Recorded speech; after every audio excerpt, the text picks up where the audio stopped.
ছেপ্টেম্বৰ মাহৰ প্ৰথম সপ্তাহৰ পৰা এই আঁচনিখন পুনৰ আৰম্ভ কৰিবলৈ মাহে ২৫০০ টকাকৈ সৰ্বমুঠ এবছৰ চৰকাৰৰ পৰা পুঁজি লাভ কৰিব।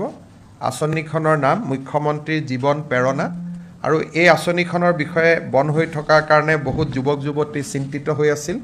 আজি কেবিনেটে এই আঁচনিখন ছেপ্টেম্বৰ মাহৰ প্ৰথম সপ্তাহৰ পৰা পুনৰ আৰম্ভ কৰাৰ সিদ্ধান্ত গ্ৰহণ কৰিছে।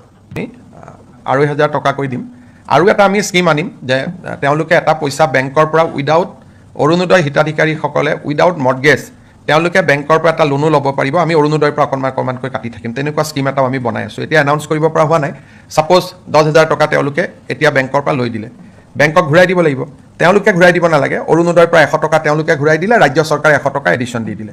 চ' আমি বিভিন্ন ধৰণে মানুহক সহায় কৰিম। গতিকে বহুত চিন্তা চলি আছে কেনেকৈ সহায় কৰিব পাৰিম। তেওঁলোকৰ এই প্ৰক্ৰিয়াত যাতে সহায় হয় তাৰ কাৰণে এইবাৰ আমি এজন অৰুণোদয় সাৰথী প্ৰত্যেক সমষ্টিতে নিযুক্তি কৰি দিম। যেতিয়াই আপোনালোকে অৰুণোদয় কোনোবা মাহত কিবা কাৰণে নাপাব, আপোনালোকে সেই অৰুণোদয় সাৰথীগৰাকীক সাক্ষাৎ কৰিব পাৰিব।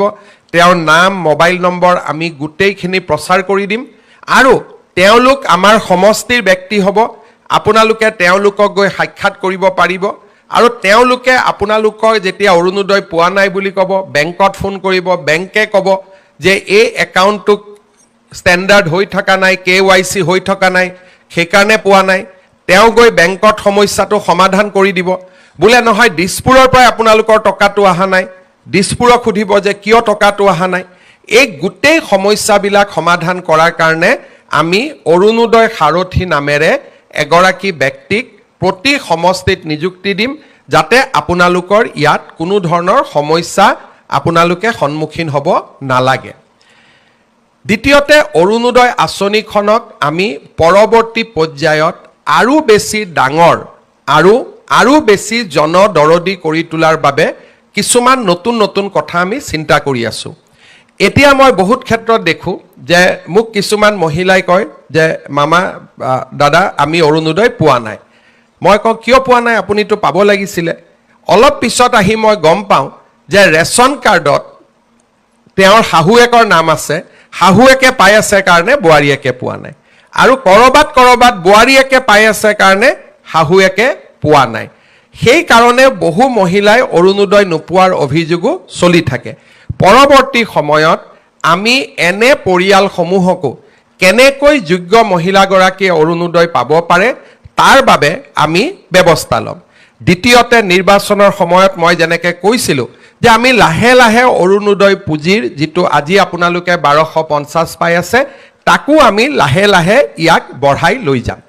তৃতীয়তে, আমি আৰু এটা সুবিধা কৰিব খুজিছোঁ, যেনেকুৱা আজি মোৰ অৰুণোদয় আমি বছৰত ১২৫০ টকাকৈ যদি আমি 10 মাহত যোগ কৰোঁ তেতিয়াহ'লে আমি অৰুণোদয় কিমান পাওঁ? ১২,০৫০ টকা পাওঁ। লগত যদি আৰু 2 মাহ যোগ কৰি দিওঁ তেতিয়াহ'লে আমি 15,০০০ পাওঁ, আমি 15,০০০ টকা পাওঁ। কিন্তু কাৰোবাৰ যদি প্ৰয়োজন বোলে মই ১২৫০ টকা পাওঁ কিন্তু আজি মই তৎকালীনভাৱে মোক ২,০০০ টকা লাগে, ৩,০০০ টকা লাগে, তেতিয়াহ'লে আপোনালোকক আমি এটা ভৱিষ্যতৰ দিনত সুবিধা কৰি দিম যে আপোনালোকে সুদত কাৰোৰ পৰা টকাটো ল'ব নালাগে। অৰুণোদয়ৰ পৰাই আপোনালোকে ২,০০০ টকা আগতীয়াকৈ ল'ব পাৰিব। পিছত আমি ২০০ টকা কৰি আপোনালোকৰ পৰা অৰুণোদয়টো কাটি আমি গৈ থাকিম।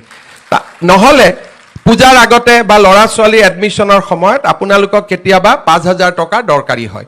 এতিয়া আপোনালোকে ৫,০০০ টকাটো বিচাৰি পেলাই কাক যাব লাগে? কোনোবা গাঁৱৰ মানুহৰ তাত গৈ ৫,০০০ টকাটো সুদত ল'ব লাগে।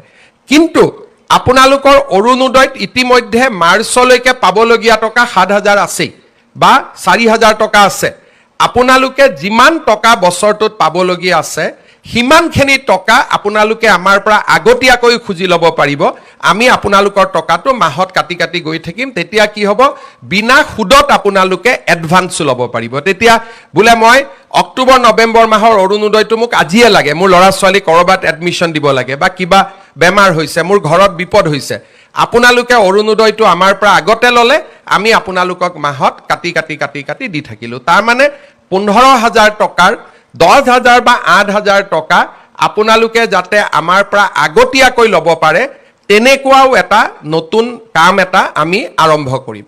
দ্বিতীয়তে আৰু এটা আমি কাম কৰিব পাৰোঁ যে মোক আজি 10,000 টকা বেংকৰ পৰা লোন লাগে। আপোনালোকে 10,000 টকা বেংকৰ পৰা লোন ল'লে আৰু আমি বেংকক কম লোনটো বাইদেউজনে নিজে ঘূৰাই নিদিয়ে, অৰুণোদয়ৰ পৰা 500 টকা কাটি থাকক। তাৰমানে 10,000 টকা লোন পালে 500 টকা অৰুণোদয়ৰ পৰা কাটি থাকিলে আৰু আপোনালোকে 10,000 টকাটো নিজৰ যি কামত লাগে তাক আপোনালোকে ব্যৱহাৰো কৰিব পাৰিলে। তাৰমানে অৰুণোদয় টকা আগতীয়াকৈ লোৱা বা অৰুণোদয়টো বেংকক মৰ্টগেজ দি বেংকৰ পৰা লোন লোৱা, যেনেকৈ চাকৰিয়ালবিলাকে লোন লয় আৰু দৰমহাৰ পৰা কাটি কাটি গৈ থাকে, তেনেকৈ অৰুণোদয়টোকো আমি এটা পৰ্যায়লৈকে লৈ যাব খুজিছোঁ যে অৰুণোদয় টকাটো বেংকে কাটি থাকিব অকণমান টকা ইনষ্টলমেণ্টত আৰু আপোনালোকে তাক এটা লোন ল'ব পাৰিলে বেংকৰ পৰা। তেনেকৈ লোন লোৱা আৰু এডভান্স লোৱা, এই দুইটা আঁচনিও আমি অৰুণোদয়ত সন্নিৱিষ্ট কৰিম লাহেকৈ। তৃতীয়তে অৰুণোদয়ৰ হিতাধিকাৰী সংখ্যা বঢ়াম আৰু চতুৰ্থতে আমি অৰুণোদয়ৰ পুঁজিও আমি লাহে লাহে বৃদ্ধি কৰি গৈ থাকিম যাতে ই আপোনালোকক সহায় কৰিব পাৰে, ই আপোনালোকক বিপদৰ সময়ত সহায় কৰিব পাৰে। আজি আমাৰ সমাজত মই বহুত মানুহক দেখোঁ যে মানুহৰ যেতিয়া কিবা কাৰণত বেলেগ কিবা ঘটনা ঘটি থাকে মানুহে খালি অৰুণোদয়ক গালি দিয়ে, চৰকাৰে ইমান এইটো কৰিব পৰা নাই, অৰুণোদয়ত কিন্তু টকা দি আছে। এইটো কথা মানুহে বুজি নাপায় যে অৰুণোদয় টকাটো হিমন্ত বিশ্ব শৰ্মাৰ ঘৰত নাহে, অৰুণোদয় টকাটোৱে 37 লাখ মহিলাৰ মুখত হাঁহি বিৰিঙাই 37 লাখ মহিলাই এই অৰুণোদয় আঁচনিটোৰ বাবে প্ৰত্যেক মাহত অপেক্ষা কৰি থাকে।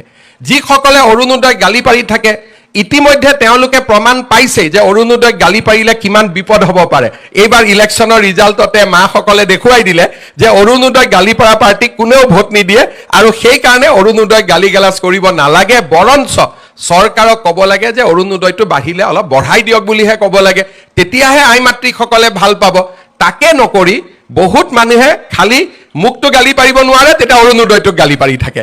এই কথাটো মই মানুহক অনুৰোধ কৰিম যিসকলে অৰুণোদয়ক বেয়া পায়, অৰুণোদয়ে কিমান মানুহৰ জীৱনলৈ পৰিৱৰ্তন আনিব পাৰে, কিমান মহিলাই অৰুণোদয়টোৰ কাৰণে ঘৰত সন্মান পাইছে, কিমান মহিলাই অৰুণোদয়ৰ কাৰণে ঘৰত সন্মানেৰে আজি ঘৰটোৰ বা ঘৰখনৰ সমৃদ্ধিৰ কাৰণে বা ঘৰখন আগুৱাই যাবৰ কাৰণে বৰঙণি যোগাব পাৰিছে, তাক অৰুণোদয় মহিলাসকলৰ লগত কথা নাপাতালৈকে ইয়াক বুজি পাব পৰা নাযায়।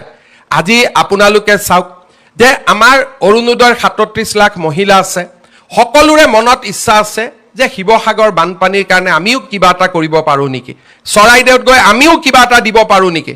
আমাৰতো যাব পৰা আমাৰ সম্বল নাই, কিন্তু আজি আপোনালোকৰ পৰা মই এই 150 টকা নাকাটাকৈও মই শিৱসাগৰ চৰাইদেউত 2,500 টকা দিব পাৰিলোহেঁতেন। কিন্তু এই 150 টকা মই কিয় কাটিলোঁ, আজিৰ পৰা আপোনালোকেও গৌৰৱেৰে সৈতে ক'ব পাৰিব যে শিৱসাগৰ চৰাইদেউৰ বানপানীৰ কাৰণে আমিও কিবা এটা অন্তত আগবঢ়ালোঁ। আগতে মনত থাকে চবেই দি আছে আমিতো একোৱেই কৰিব পৰা নাই। আজি চৰকাৰে আপোনালোকক এটা সুবিধা কৰি দিলে যে এই 150 টকা আপোনালোকৰ টকা আজি আপোনালোকে কাক দিলে, শিৱসাগৰ চৰাইদেউ যোৰহাট গোলাঘাটত বান আক্ৰান্ত ৰাইজক আপোনালোকে আগবঢ়ালে। এইটো মই দিয়া নহয়, আমাৰ অৰুণোদয়ৰ 37 লাখ মহিলাই আপোনালোকক দিয়া পুঁজিৰ পৰা আপোনালোকে 150 টকা আজি আমাৰ আই মাতৃসকলক কাক দিলে, শিৱসাগৰ চৰাইদেউ যোৰহাট গোলাঘাটত। কালি যদি ধেমাজি লখিমপুৰত বানপানী হয়, কালি যদি গোৱালপাৰাত বানপানী হয়, একেধৰণে শিৱসাগৰ চৰাইদেউ যোৰহাটৰ মহিলাই 150 টকা আমাৰ আন মহিলাসকলক দিব। অৰ্থাৎ এনেকৈ এটা অৰুণোদয় পৰিয়াল গঢ় লৈ উঠিলে যে ইজনে সিজনৰ বিপদৰ সময়ত আমি থিয় দিলোঁ, ইজনে সিজনে বিপদৰ সময়ত আমি একেলগে থিয় দিলোঁ। তাৰ মানে আজি অৰুণোদয় অকল আঁচনিয়ে নহয়, অৰুণোদয় আজি এটা ডাঙৰ মানৱতাৰো বাৰ্তা দিলে। মোকতো বহুত মহিলাই কৈ আছিলে যে মামা আমাৰ গোটেই টকাটো এই মাহত দি দিয়ক, ছেপ্টেম্বৰৰ পৰা আপুনি অৰুণোদয় দিলেও হ'ব। তাৰমানে আমাৰ মাসকলৰ মন কিমান বহল। আৰু আমি এইকাৰণে গোটেই টকা ল'ব খোজা নাই, কাৰণ এই মুহূৰ্তত এনেকুৱা নহয় যে আমি বান সাহায্যক দিব নোৱাৰিম বা আমি অৰুণোদয় হিতাধিকাৰীসকলক বা আই মাতৃসকলক সহায় কৰিব নোৱাৰিম। আমি অৰুণোদয়ো চলাই ৰাখিম, বান সাহায্যও চলাই ৰাখিম। কিন্তু আজি যে 150 টকা মই দিয়া নহয়, এই 150 টকা আপোনালোকে দিলে আৰু আপোনালোকৰ মনটোত আজিৰ পৰা এটা ডাঙৰ শান্তি আনি দিলে যে ময়ো বানপানীত সহায় কৰিছোঁ, ময়ো বানাক্ৰান্ত ৰাইজক কিবা নহয় কিবা এটা ময়ো দিব পাৰিছোঁ। আজি মই পুনৰ এবাৰ আমাৰ শিৱসাগৰ, চৰাইদেউ, যোৰহাট, গোলাঘাটৰ বানাক্ৰান্ত ৰাইজক আজি আমি আকৌ এবাৰ মনত পেলাইছোঁ। আজি আমি ক্ষুদ্ৰ অৰুণোদয় পৰিয়ালটোৱে লগ লাগি, মামাই দিয়া নাই, হিমন্ত বিশ্ব শৰ্মাই দিয়া নাই, অৰুণোদয় পৰিয়ালটোৱে লগ লাগি আজি বানাক্ৰান্ত মহিলাসকলক আমি 1250 টকাৰ জাগাত আমাৰ